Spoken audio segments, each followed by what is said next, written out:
Have you ever noticed how fragile our peace can be? One glance, one careless comment, and suddenly the whole day feels poisoned. A stranger cuts you off in traffic, a colleague mutters something under their breath, or your partner looks at you with disappointment, and it's as if the world knows exactly where to press to make you break. But what if it didn't? What if no insult, no delay, no act of disrespect could touch you unless you allowed it? History gives us examples. Think of Abraham Lincoln. In his own lifetime, he wasn't only admired, he was mocked, hated, accused of weakness, called names in the press. Yet rarely did he lash out. His calm presence became his power. His stillness carried more weight than the loudest voices around him. And that same truth is available to us today. The Stoics knew long before Lincoln, strength isn't in controlling chaos, but in mastering our response. Life will press and provoke, but the man steady in the storm carries an edge few ever touch. And let's be clear, acting as if nothing bothers you is not numbness. It is not cold detachment. It is training. It is mastery beneath pressure. Because calm is not the absence of weight. It is the art of carrying it without breaking. Over the next chapters, we'll walk together through 10 principles that will reshape how you face pressure, insult, criticism, even betrayal. This is not about faking indifference. It's about building a life so rooted in clarity and discipline that no outside noise can dictate your inner state. So stay with me. By the end, you won't just understand the mindset of nothing bothers me. You'll feel it. And more importantly, you'll know how to live it. 1. Build the nothing bothers me mindset. Why does a single careless word have the power to ruin your entire day? A sigh at the dinner table, a sarcastic comment from a friend, or a stranger's impatient glance on the street. Suddenly your peace is gone. Most men live like this, handing over control of their mood to whoever presses the right button. The Stoics saw it differently. They taught that strength is not found in controlling the world, but in controlling the space inside yourself. Imagine walking into your home after a long day. Your child mocks, your partner complains, a neighbor questions your work. The untrained man reacts. He snaps, defends, or broods in silence. But the trained man pauses. He breathes. He whispers to himself, "My peace is mine, not theirs to steal." Sounds simple, right? Yet half of us lose our peace faster than we lose Wi-Fi when the router blinks, like a mountain lake, disturbed on the surface, but depth untouched. Leave it, and it clears again. That's the man who guards his peace. This is the essence of the nothing bothers me mindset. It doesn't mean you stop feeling. It means your feelings no longer get dragged by every small event. The moment you stop reacting, the world loses its grip on you. People who try to provoke you end up powerless because the script they counted on, your anger, your defense, your collapse, never arrives. Marcus Aurelius put it simply, choose not to be harmed and you won't be. The harm may appear, but you decide whether it sinks into your heart. That choice is your freedom. Practice today. The next time something irritates you, pause. Take one deep breath, ask, does this deserve my peace? Most of the time the answer is no. And in that pause, you've already won. So I'll ask you, if peace is the most valuable possession a man can carry, why do you keep giving it away so cheaply? Stay with me, because this is only the first step, and the calm you build here will change the way you face every storm ahead. 2. Emotional detachment as real strength. What happens when someone you trusted most turns against you? Years ago, my closest business partner, Rico, betrayed me in a way I never saw coming. One moment we were building everything side by side.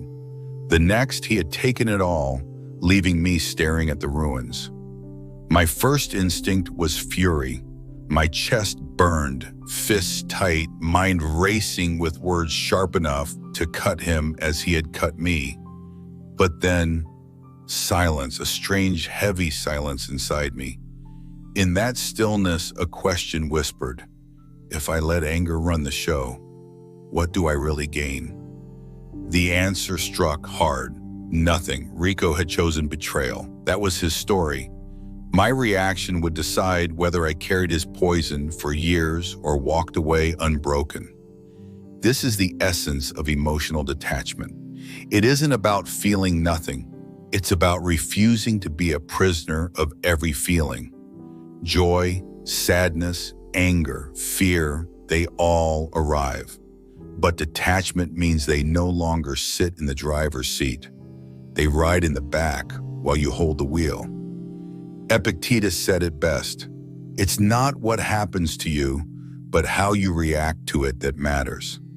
The world can collapse around you, but the collapse inside only happens when you hand over the keys. Detachment doesn't make you cold. It makes you clear. Emotions are wild horses. Most men are dragged in the dirt. The man of detachment takes the reins. He doesn't kill the wild. He rides it with clarity.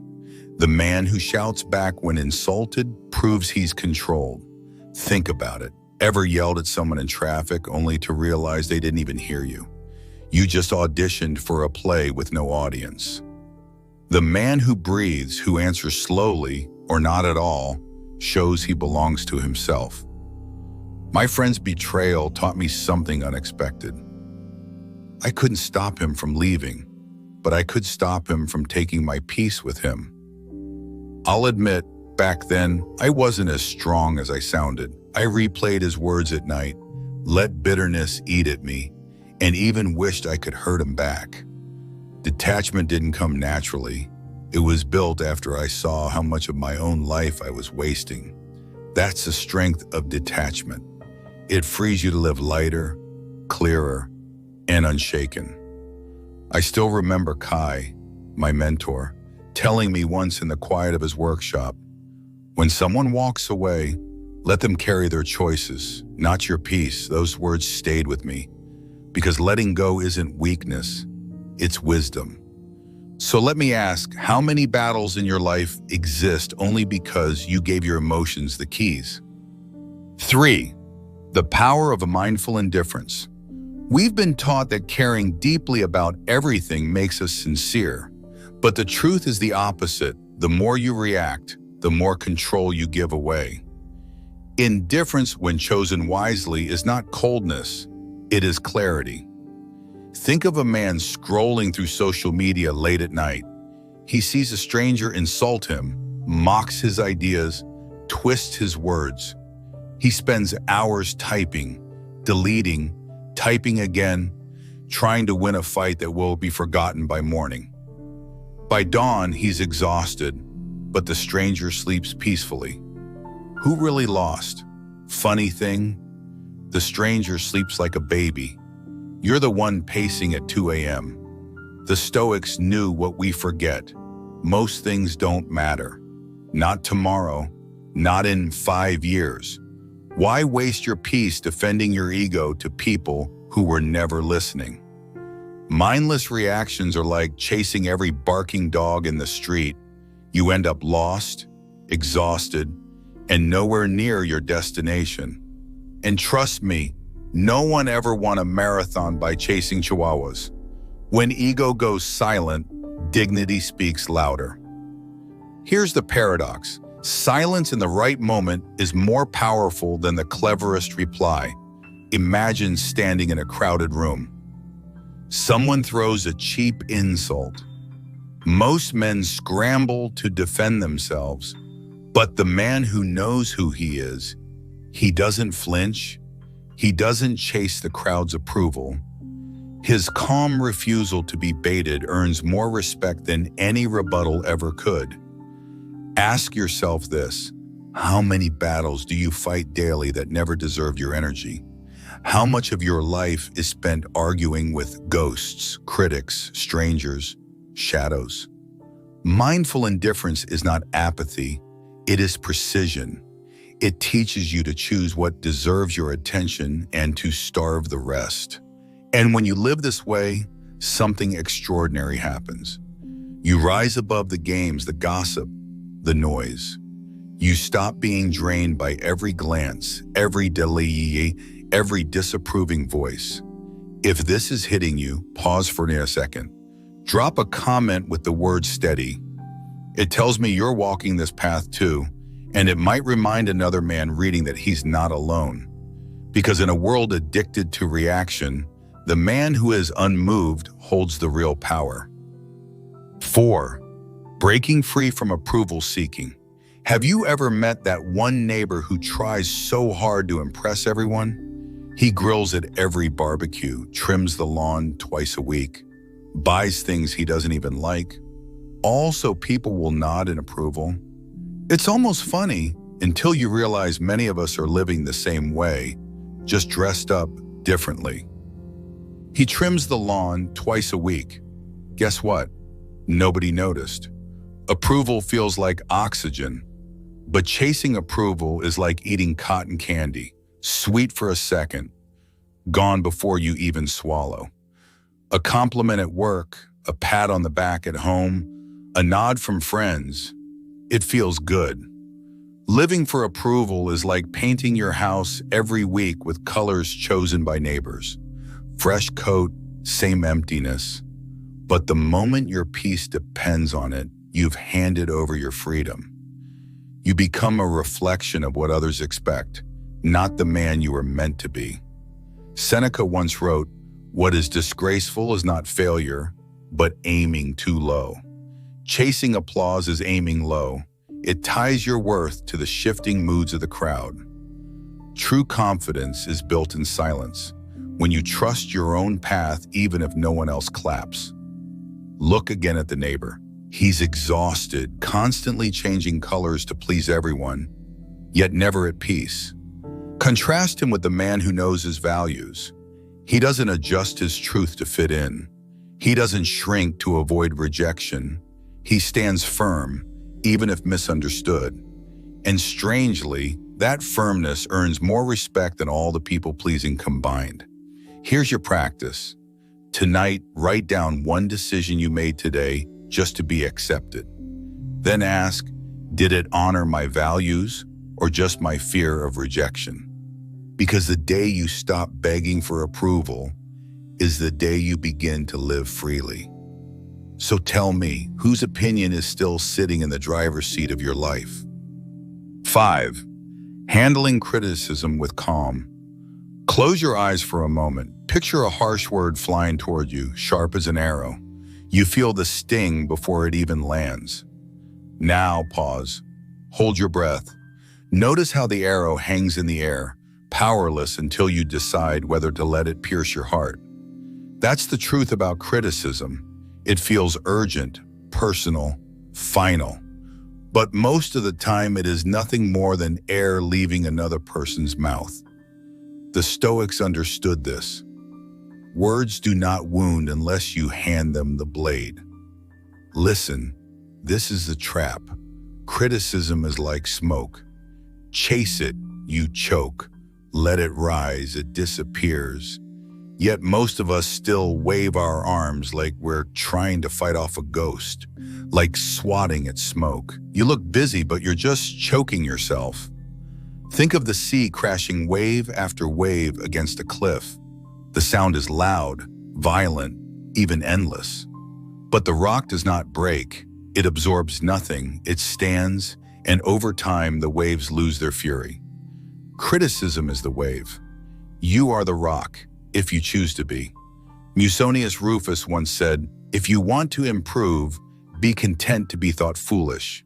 That is the secret. Not escaping criticism, but outgrowing the need to defend yourself from it. Here's the paradox. The more you explain, the weaker you look. The calmer you stay, the stronger you appear. When you defend yourself at every jab, you give it weight. When you breathe, when you choose silence, the attack dissolves. The critic is left with his own echo, while you remain rooted. Practice this. The next time you are criticized, pause. Ask yourself, is this wisdom or is this noise? If it's wisdom, take one note of it and use it. If it's noise, let it fall away like dead leaves. Write down what you chose in a small notebook. Over time, you'll notice how little of it is worth carrying. Remember this, criticism is not proof you're failing. It is proof you're moving. The ones who never move are never criticized. So let me ask you, how many times have you mistaken someone else's passing opinion for your permanent identity? 6. Composure under pressure. Pressure has a way of stripping away our mask. Some men explode, others collapse. But the one who has trained himself remains calm, even when the storm is in his own home. I remember a night with Mara, my ex-partner. A small disagreement flared into shouting. Her voice rose, my pulse raced, and every word struck like sparks on dry wood. For a moment, fire begged me to rage back, but I saw the trap. If I answered fire with fire, the whole house would burn. My fist clenched, my chest burned, every part of me wanted to strike back. Yet beneath that chaos, another voice whispered, "What do you really win?" So I chose silence. I inhaled, held it, let it anchor me, and with each breath, the storm lost its fuel. Of course, I didn't look like a Zen monk. I looked like a guy trying not to explode at IKEA, but it worked. Mara and I later parted ways, but that night left me a gift. Composure protects more than pride ever can, and in every relationship since, I've carried that truth like armor. That's the essence of composure under pressure. It's not pretending nothing is wrong.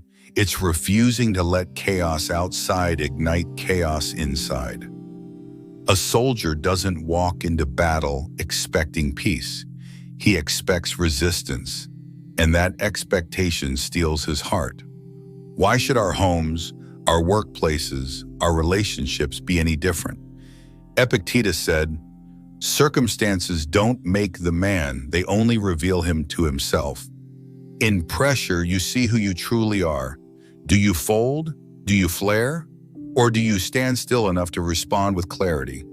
Think of bamboo in the wind. A tree that refuses to bend will snap when the storm comes.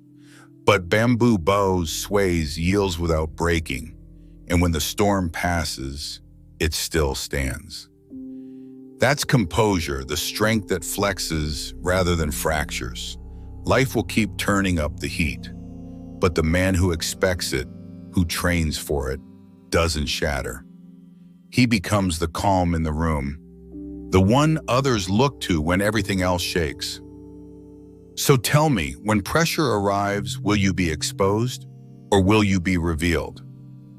If you feel the power in this lesson, share this video with one friend who needs calm more than noise. Sometimes passing one seat of stillness can change a life. 7. Let go of what you can't control. Your pain isn't from life, it's from clinging to how you think life should be. We imagine the world will move according to our plans, our timing, our script. And when it doesn't, we suffer. Not because of the event itself, but because of the grip we refuse to loosen. Think about walking a dog. You want it to follow every step, stay on the path, move at your pace, but the dog tugs left, pauses to sniff, rushes ahead. You pull harder, it resists more, and the walk becomes a battle of wills. Now picture the same moment where you loosen the leash, let the dog explore within reason, and simply adjust your stride. Suddenly, the frustration fades. The walk is lighter, calmer. Peace enters where control stepped aside. And if you've ever walked a stubborn dog, you know they're Olympic sprinters until they see a squirrel. The Stoics taught this simple but brutal truth. most of life is beyond your control. Your peace depends not on bending reality, but on bending yourself. Seneca once wrote, "A wise man is content with his lot, whatever it may be, without wishing for what he has not."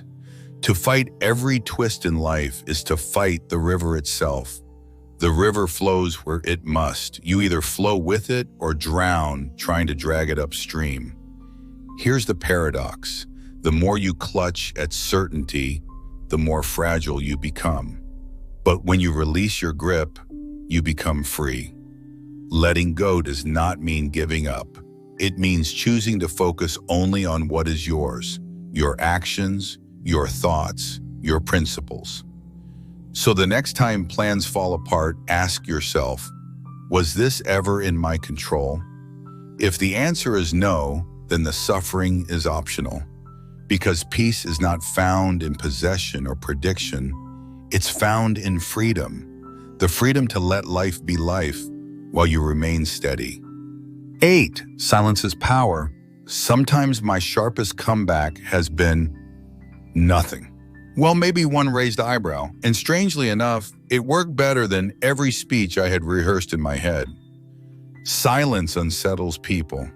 In a world addicted to noise, the one who pauses, who doesn't rush to fill the space, suddenly shifts the balance. You're no longer reacting to them, they're adjusting to you. I once watched a couple in a cafe argue about something trivial. The wife's voice kept rising, demanding an answer, but the husband simply sat back, calm, listening, not rushing to defend himself. The longer he stayed silent, the more her energy dissolved. What began as fire ended in a quiet sigh. She realized there was nothing left to fight against. That's the secret of silence. It doesn't mean you're weak, it means you're in control. Words reveal, but silence conceals. And in that concealment lies influence. It's like poker. The guy who talks least usually leaves with your money. Silence is like a blade kept in its sheath. Everyone knows it's there, sharp and decisive, but its power grows in restraint. The moment you swing wildly, you lose the mystery. But when you keep it hidden, calm, untouched, people respect it more than any noise. Think of a negotiation. One side makes an offer, expecting instant reaction. But you pause, the silence stretches, and they begin to speak again, sweetening the deal, filling the gap. Your power grows, not from words, but from restraint. Marcus Aurelius wrote, "The best answer to anger is silence, not because silence ignores truth, but because it protects your center from being dragged into chaos." Here's the paradox. The less you say, the more people lean in. The more you hold your ground in quiet, the more respect you command without demanding it. So the next time someone tries to bait you, an insult, an argument, a trap, try silence first. See how quickly their fire dies when you refuse to feed it. And ask yourself this, are you wasting your strength proving your point when silence could prove it louder? 9. Train your mind every day. Let me ask you, why do we spend hours training our bodies, but almost no time training our minds? At the gym near my workshop, I often see the same man, mid-40s, built like a machine. He lifts heavy, tracks every calorie, pushes every rep. Yet outside those walls, one careless comment from his boss ruins his entire day.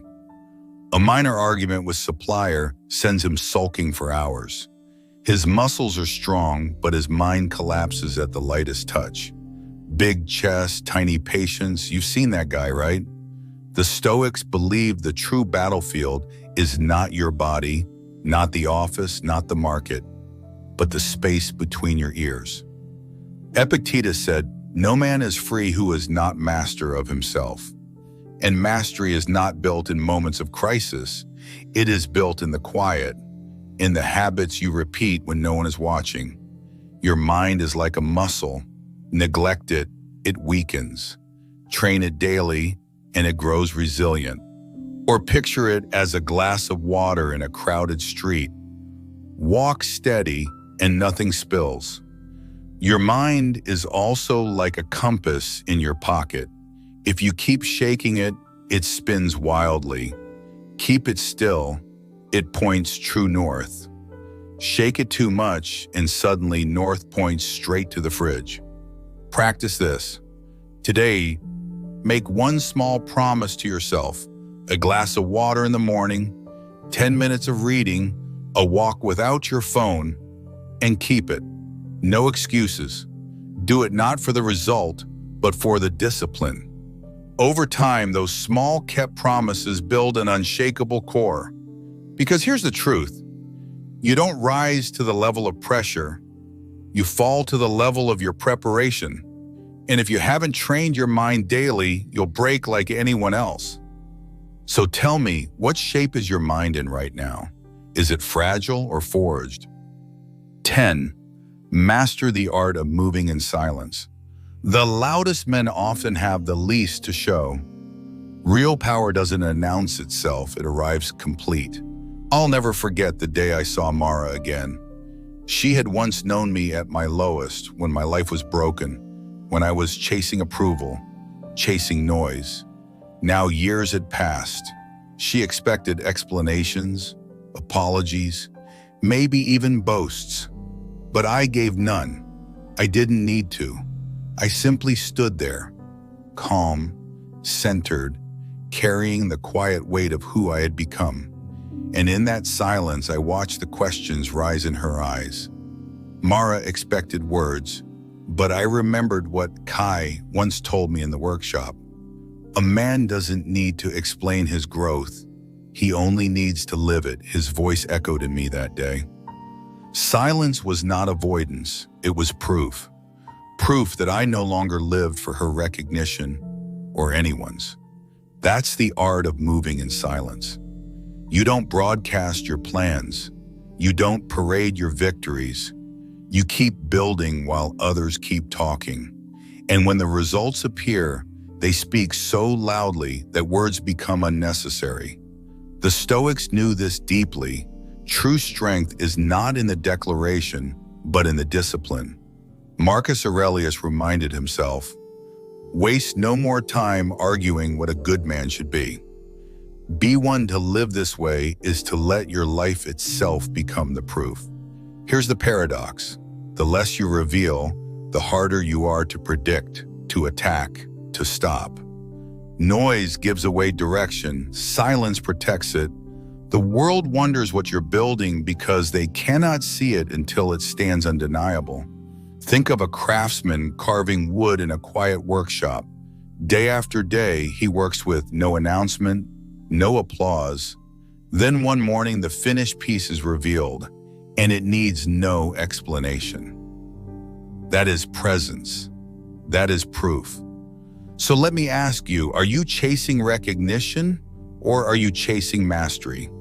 Because in the end, it's not the man who shouts the loudest who leaves a mark. It's the one who shows up daily, relentlessly, until his silence speaks for him. We've walked through silence, detachment, composure, and the quiet art of moving differently. But let me tell you, these are not tricks to impress anyone. They are not clever strategies to make the world admire you. They are the bones of a stronger self, a self that no longer bends and breaks under every push of life. Because the truth is, life will keep pressing. The world won't stop throwing disrespect, delays, criticism, betrayal. But when you train yourself to remain steady, something profound happens. You stop being ruled by the noise outside, and you begin to live from the calm within. Think about it. How many years of your life have been stolen by small irritations, by words you replayed long after they were spoken, by nights you lost to the arguments in your own head? When you finally see it, it's heartbreaking, because so much of our suffering was optional. It was never the world holding us down. It was us handing over our peace for free. But it doesn't have to continue. You can reclaim it. You can choose to carry yourself like the mountain lake that clears again after the storm, like the bamboo that bends without breaking, like the craftsman who works in silence until his results speak for him. That power is not reserved for saints or philosophers. It is available to you right now in the next breath you take. Kai once told me, a man's true strength is measured not by how loud he stands when he wins, but by how calm he stays when the world misunderstands him. Those words live in me still, and maybe from today, they can live in you too. So as you step away from this video, don't just remember the principles, practice them. In the next argument, choose stillness. In the next delay, choose patience. In the next betrayal, choose to guard your peace instead of giving it away. Each moment you do, you are not just surviving, you are transforming. And here's the haunting truth I'll leave with you. People will forget what you said, they'll forget what you did, but they will never forget the calm you carried when the room was shaking. Let that be your legacy. Not noise, not anger, not the scramble for approval, but presence, clarity, and the kind of silence that speaks louder than words. Because in the end, your calm is not only your shield, it is your gift to the world. If this message stays with you, hit subscribe and stay close. Each week we build this strength together, not for applause, but for the quiet power that cannot be shaken. And leave your word below, unshaken. Let it be your promise.